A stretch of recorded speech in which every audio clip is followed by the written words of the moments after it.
Hai, bertemu dengan kami di Spansako TV SMP Negeri 1 Tembilahan. Siang hari ini kita akan berbincang-bincang mengenai capaian-capaian yang telah diraih oleh SMP Negeri 1 Tembilahan sebagai sekolah penggerak.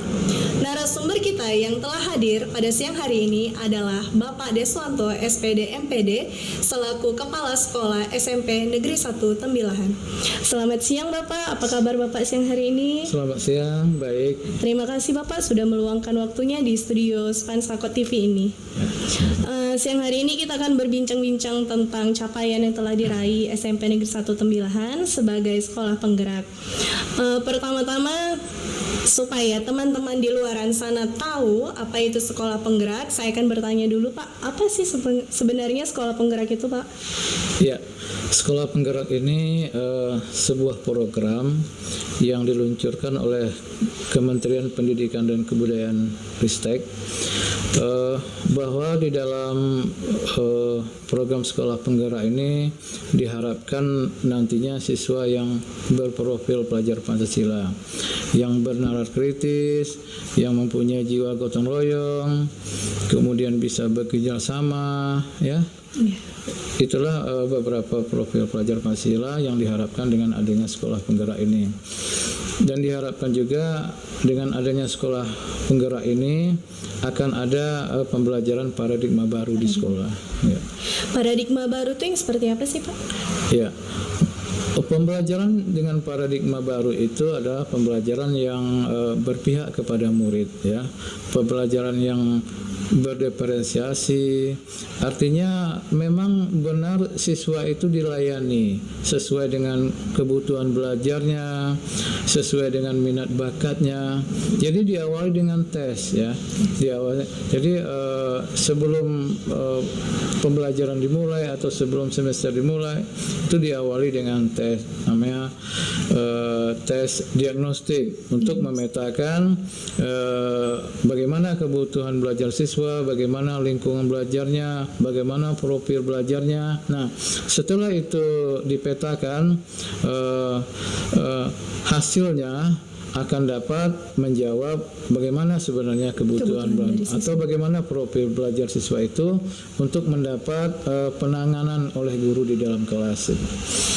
Sejak kapan sih Pak SMP Negeri 1 Tembilahan ini ditunjuk sebagai sekolah penggerak? Ya, SMP Negeri 1 Tembilahan itu menjadi sekolah penggerak itu diawali melalui proses yang panjang sekali, melalui seleksi kepala sekolah, ya, mulai dari tes esai sampai kepada simulasi mengajar bagi kepala sekolah, ya, kemudian diumumkan menjadi sekolah penggerak itu kira-kira lebih kurang 1 tahun yang lalu, ya. Sekarang sudah berjalan menjadi sekolah penggerak. Sudah 1 tahun juga ya Pak sebagai sekolah penggerak. Ini Bapak sebagai kepala sekolah, tentu untuk mewujudkan sekolah ini menjadi sekolah penggerak pasti ada tantangannya dong Pak. Ya. Boleh cerita sedikit Pak, apa sih tantangan yang Bapak hadapi? Ya, yang namanya hal baru itu pastilah ada tantangan. Tergantung kesiapan kita untuk melaksanakannya. Khusus untuk sekolah penggerak, SMP Negeri 1 Tembilahan, karena di sini guru-guru, tenaga pendidik dan tenaga kependidikannya adalah memang sudah memiliki SDM yang bagus. Jadi melalui media massa kan sudah disampaikan bagaimana sekolah penggerak ini. Tidak banyak hal yang menjadi permasalahan di dalam melaksanakan sekolah penggerak ini karena SDM kita cukup mumpuni untuk melaksanakannya. Seperti itu. Bapak, saya mau tanya ini lagi nih. Menurut Bapak, apa sih proses-proses yang sudah Bapak capai? Proses-proses Bapak yang sudah Bapak capai untuk mewujudkan sekolah ini menjadi sekolah penggerak, capaian-capaian seperti apa yang udah diperoleh seperti itu Pak? Oh ya,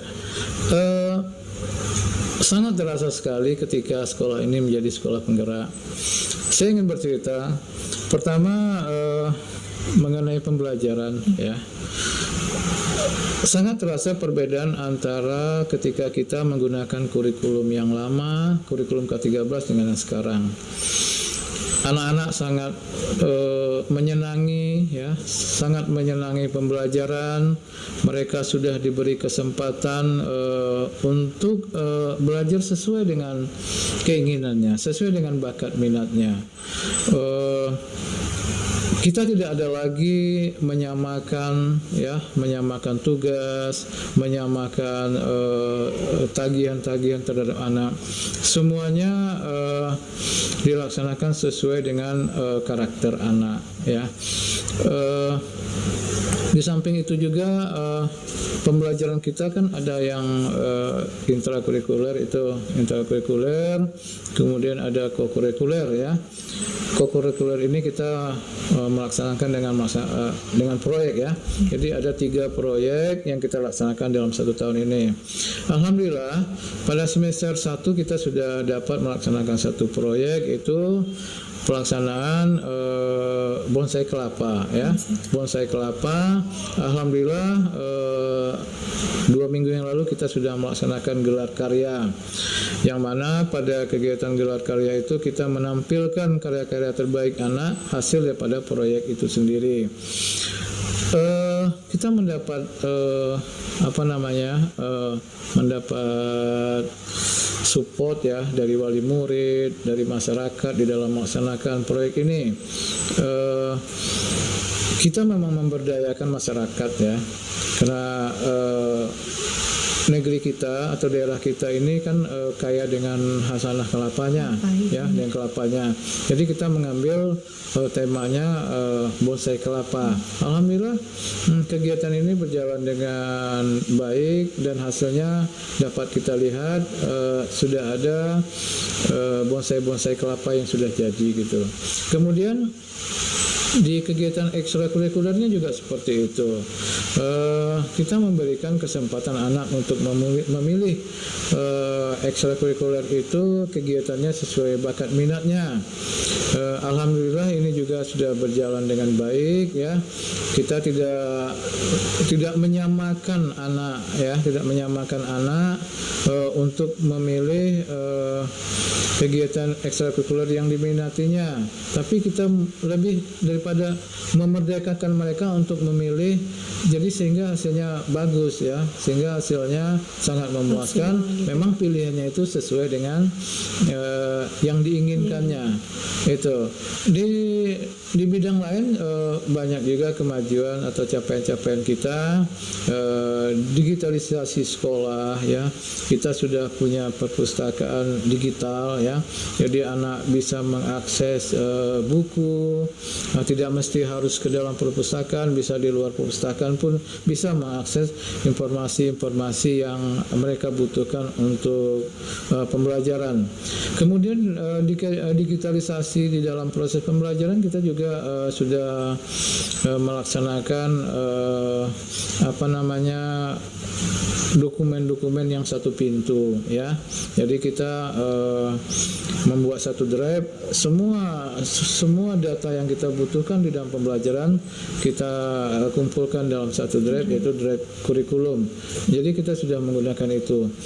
Kemudian untuk peningkatan sumber daya manusianya kita sudah banyak sekali melakukan IHT, kegiatan-kegiatan workshop berangka meningkatkan sumber daya guru di sekolah yang nantinya akan berimbas kepada anak di dalam kelas tentunya.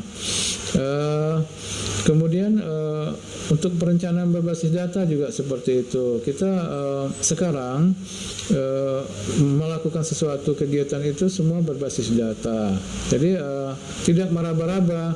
Memang yang kita lakukan itu memang datanya menuntut untuk kita harus melakukan itu. Seperti itu. Ya. Bagaimana sih Pak tanggapan siswa ataupun guru di sini menanggapi kegiatan-kegiatan di sekolah penggerak ini, Pak? Seperti proyek tadi. Ya. Di awalnya kita sempat meragukan. Ternyata setelah kita lewati, ya, faktanya anak-anak sangat menyenangi ya, teman-teman guru juga demikian ya. Apa yang menjadi kekhawatiran mereka terhadap kurikulum ini ternyata tidak terbukti. Ternyata kurikulum sekolah penggerak itu sangat menyenangkan, walaupun ini baru di kelas 7. Bahkan guru di kelas 8 dan kelas 9 juga tidak sabaran nih untuk melaksanakan juga kurikulum sekolah penggerak ini gitu. Seperti itu. Menurut Bapak nih, sepengetahuannya Bapak, apakah di Tembilahan ini cuman SMP kita yang menjadi SMP negeri sekolah penggerak atau ada lagi yang lain, Pak? Ya, di Kabupaten Indragiri ini dulu awalnya yang berminat banyak karena ini proses seleksi, maka ada beberapa sekolah yang belum lolos gitu kan. Kebetulan untuk di Tembilahan Kota itu baru sekolah kita yang menjadi sekolah penggerak. Wow, keren sekali ya teman-teman. SMP Negeri 1 Tembilahan merupakan satu sekolah, salah satu-satunya sekolah yang menjadi sekolah penggerak di Tembilahan ini.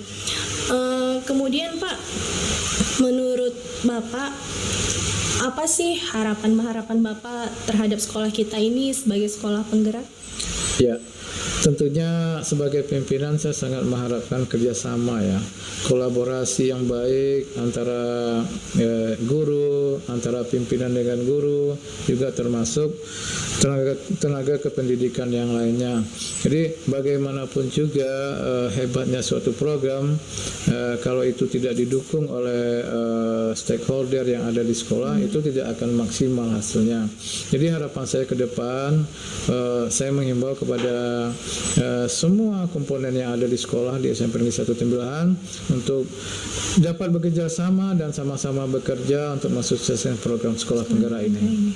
Terakhir nih Pak, saya mau tahu apa sih Pak perbedaan kurikulum sekolah penggerak dengan sekolah-sekolah yang lain yang belum menjadi sekolah penggerak? Ya. Perbedaan yang signifikannya itu seperti apa Pak? Ya. Perbedaan yang apa namanya, yang terlihat jelas itu dalam kegiatan kokurikuler. Kalau pada kurikulum yang lama itu kan tidak ditegaskan adanya kegiatan proyek ya. Pada kurikulum ini menjadi kegiatan yang wajib yang harus diselesaikan oleh anak ya. Bisa mencapai 30% kegiatan ini masuk di dalam pembelajaran begitu, seperti itu. Berarti perbedaannya terletak di proyek ya Pak ya?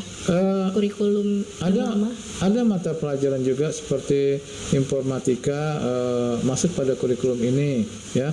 Pada kurikulum sebelumnya kan tidak masuk itu informatika. Pada kurikulum sekolah penggerak ini mata pelajaran informatika menjadi salah satu mata pelajaran wajib yang harus dilaksanakan. Wajib ya Pak ya? Iya. Seperti itu. Baik Bapak, ini siang hari ini bincang-bincang kita cukup sekian. Ya. Terima kasih Bapak atas waktunya. Ya, sama-sama. Ya. Baik teman-teman, podcast kita siang hari ini selesai cukup sampai di sini. Saya selaku host Monica Angelina. Apabila ada salah kata, saya minta maaf, dan saya ucapkan selamat siang dan sampai jumpa kembali.